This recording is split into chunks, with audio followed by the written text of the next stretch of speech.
Et pour finir, est-ce que vous pourriez nous dire un mot sur Libra, dont on a pas mal parlé ces derniers temps, qui est une crypto-monnaie donc, qui arrive peut-être bientôt.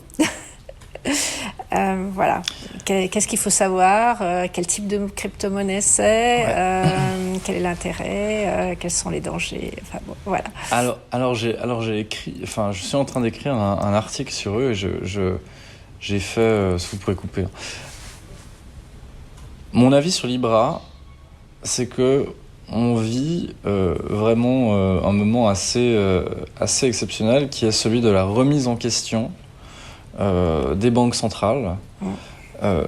Et je prendrai en fait ce que monsieur Benoît Cœuré, qui est directeur au sein de la Banque Centrale Européenne, disait, c'est que finalement, qu'ils réussissent ou qu'ils ne réussissent pas, au final, ils auront déjà réussi à faire évoluer les choses.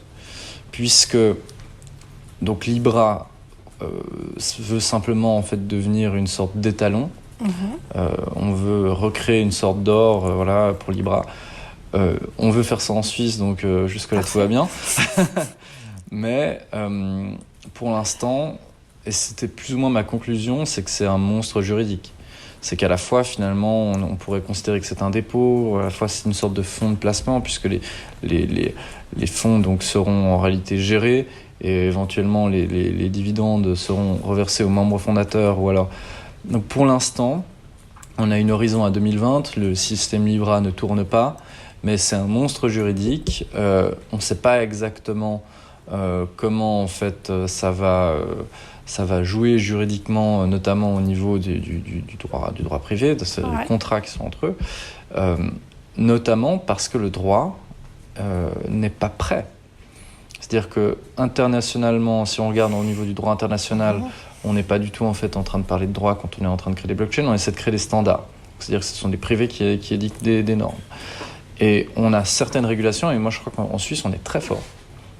C'est vraiment quelque chose qu'on peut souligner. On a un parlement et puis des gens qui travaillent dans des commissions, qui travaillent dur pour mettre en place des règles de droit, quitte à être assez iconoclaste. Par exemple, on a un projet de loi de l'ex-DLT, comme on l'appelle, un avant-projet, de loi, qui s'appelle l'avant-projet sur la technologie de registre distribué, qui prévoit en fait de mettre en place un système quasiment de propriété pour ces titres.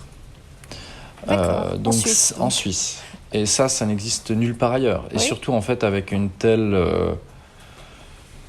méthode, ça fait vraiment du sens de le mettre là. On change le code des obligations, chose qui se fait pas non plus tous les jours, pour y inclure justement de nouveaux titres qui ont le même effet que les papiers valeurs, mais qui seront totalement dématérialisés.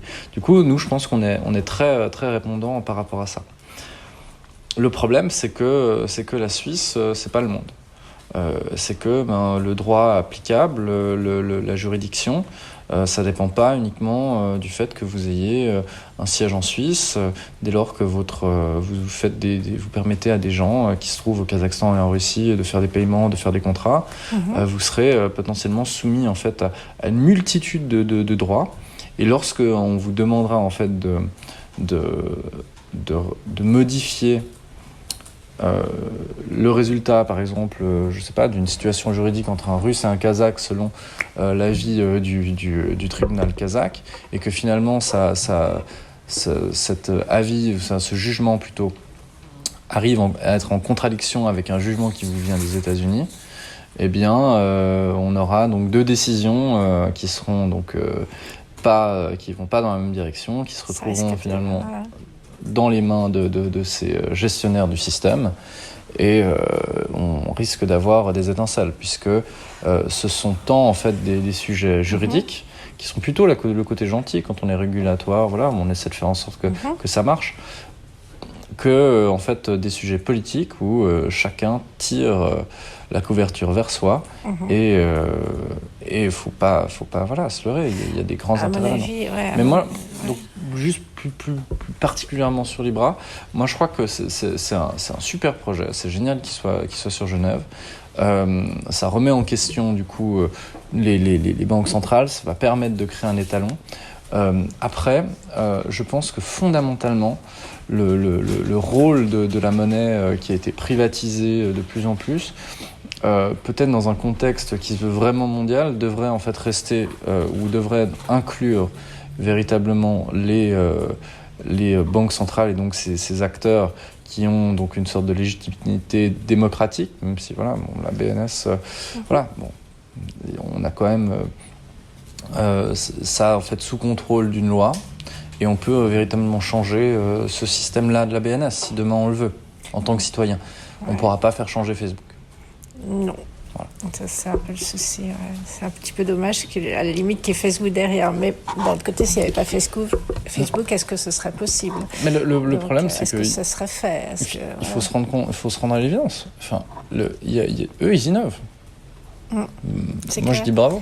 Mais le problème, c'est que les États ne suivent pas leur rôle dans le monde. Et, parce que, encore une fois, moi je pense qu'on est vraiment dans une logique où les États réfléchissent dans une optique nationale, voire régionale. Ces compagnies-là réfléchissent dans une optique mondialisée.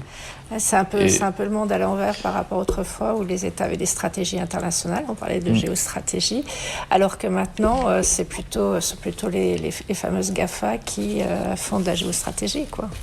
Voilà. Et, c'est-à-dire que le système suisse n'a pas besoin de marcher au Kazakhstan. Le système de Libra devra marcher en Suisse et au Kazakhstan. Ou ailleurs. Et ailleurs, exactement.